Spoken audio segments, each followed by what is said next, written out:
Greetings, lovers of lore! Thank you for joining me for the fourth installment of the Duskmourn House of Horror story.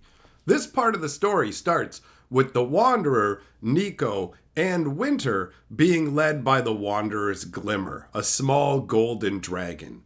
It led them through a number of rooms filled with mists, obsidian spike beasts, eyeless horrors, and crawling eyes. They managed to get through them all unaccosted, which made Winter quite nervous. He was sure Duskmourn had to be planning something. They paused in a hall of shattered mirrors. The Wanderer and Nico were transfixed by the distortions in the unbroken mirrors that remained on the wall. But Winter insisted they move on. The mirrors were portals for glitch ghosts to enter Duskmourn. Only those who died outside Duskmourn could travel through them. As if to emphasize Winter's fears, a ghost started pulling itself out of the mirror towards them.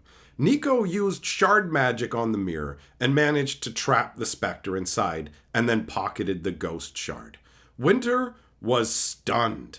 Nico had done what he considered impossible. They traveled onwards, reaching a forest. The glimmer stopped. Up ahead, they could see Nezumi trapped in wicker cages, surrounding an odd fire that cast off snowflakes instead of sparks. Around the cages danced creatures made of wicker. They moved oddly. They rattled the cages, and the trapped rats tried to attack their captors.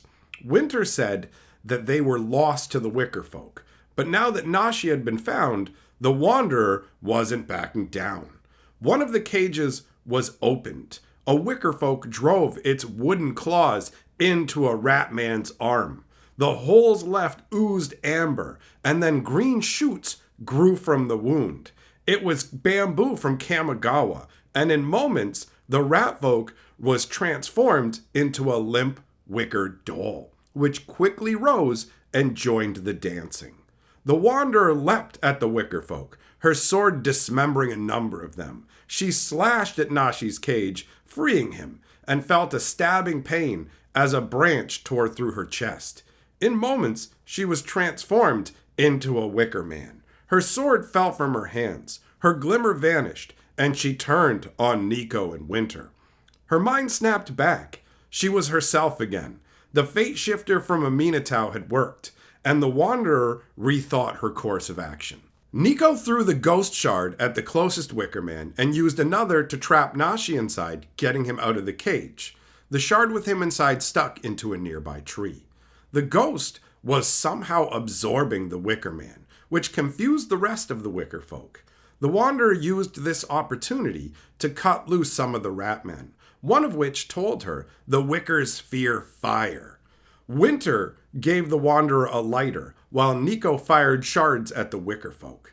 The Wanderer grabbed a clump of grass and lit it on fire, hurling it into the wicker folk's midst. They ran off into the forest. Nico released Nashi from the shard, and Nashi explained Tamio was here, and he thought that he knew where she was located. The story then switches over to Kaido and Jace. The walls around them kept groaning, and then a tentacled horror started to emerge. Jace reached out with his powers. He said, "This is a nightmare. It has no minds." But inside its mouth, there were minds that created it, trapped within. Weapons wouldn't work on this being. Kaido asked how they would defeat it. "Take its dreams away," was Jace's response, and then he faded from view. Kaido spent his time dodging nightmare tentacles until the thing wailed and exploded into fog. Jace reappeared. He had defeated it by taking away the dreamer's fear. They devolved into bickering about the Phyrexian War, and Jace explained he was looking for Vraska and loot in Duskmourn. The two agreed to work together for the time being. The story then moves over to Zamon and Tyvar, who had finally managed to shake the distortion beast. Zamon was winded, and they stopped to rest. That only lasted a few moments before a nearby wall started to distort, and then Dean Kian from Strixhaven strode through the wall. "You've missed my classes for weeks," she scolded. Zimone shook her head. "I watched you die in the Phyrexian invasion." Zimone took a step forwards, but Tyvar held her back. The Dean lunged at Zimone, and Tyvar stood in the way. The illusion of the Dean faded, leaving the distortion beast. Its claws tore through Tyvar's chest, and his innards fell out. He fell stone dead, and then he was alive again, the fate shifter having saved him. Tyvar was ready this time. When the beast tried to claw him, he grabbed its wrist. Tyvar transformed his body into what the distortion beast was made of, and the beast ignored him and went for Zimone. But Tyvar was there first, transforming Zimone the way he had transformed himself. The distortion beast quickly lost interest in them and ran off. Tyvar explained to a confused Zimone that they were both now made of Duskmourn's flesh. "It no longer sees us as invaders." "For how long?" she asked. "I feel like I can do this forever," Tyvar replied. They headed off and encountered cherry doors like the ones they had used to get here. These new doors led to Kaldheim, Strixhaven, and other locations like Zendikar, based on the carvings on the doors. More traps for the unwary. They could both feel the house's hunger now. It wanted to feed on people from other worlds. Zimone's body started to break apart from communing with the house. She shattered into mini distortion beasts. A moment later, she was back and could feel the fate shifter's magic. She quickly convinced Tyvar to release his transformation magic before the house destroyed them, and he reluctantly agreed. He was shaken by the experience. They could only transform in small bursts, so Zimone suggested they try and fit in with the house by wearing or carrying something that comes from Duskmourn. Tyvar found an old vest and donned it. Zimone picked up a boxy device and the book she had before. The story then returns to Nico, the Wanderer, and Nashi. Nico spoke with Winter. It turned out Winter came from outside Duskmourn years ago and had lost his traveling companion. Nico assured Winter he could leave this place with them. Nashi was feverish with his need to find Tamio, which troubled the Wanderer.